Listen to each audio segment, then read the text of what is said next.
We will take our text for today's devotion from the book of Numbers, chapter 14, verses 1 through 4.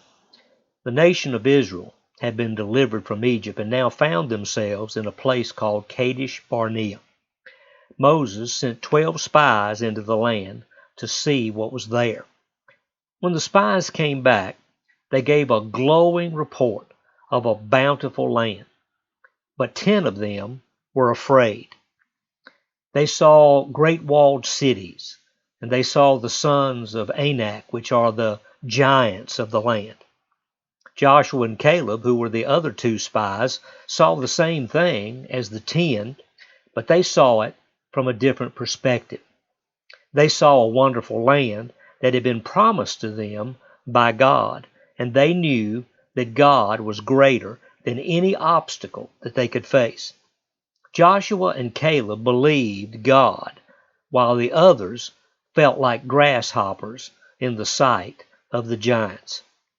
The 10 recommended not going into the land, but Joshua and Caleb believed that through God they were well able to conquer the land. The problem happened that the congregation listened to the 10. In Numbers chapter 14 and verse 1, the Bible says, "And all the congregation lifted up their voice and cried, and the people wept that night.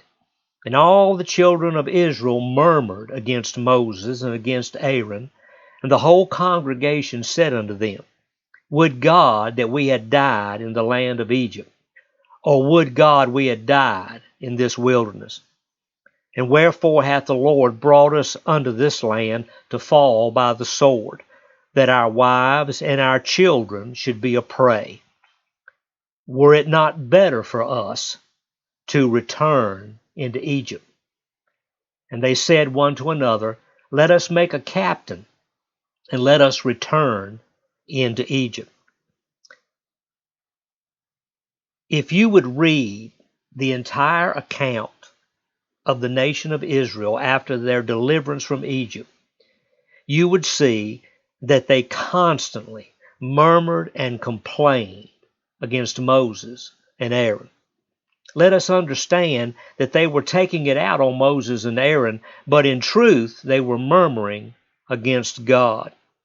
Their faith seemed to be non-existent, even though God had shown them over and over again His great miracle working power. But when things didn't go the way they thought it should go, they complained. When it became difficult, they murmured.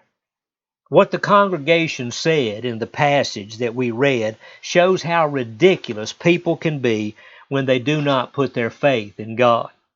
To summarize what they said, they wanted to formulate a plan to get a new leader that would take them back to Egypt.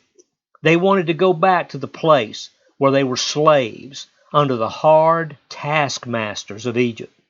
The truth is, when you rebel against the will of God and criticize those that are doing the will of God, you find yourself in an indefensible position. It makes no sense to go against God. A thought to ponder from this passage is how the devil can somehow convince us that the way of the world is not so bad, or it may even be better than the situation we're in right now following God.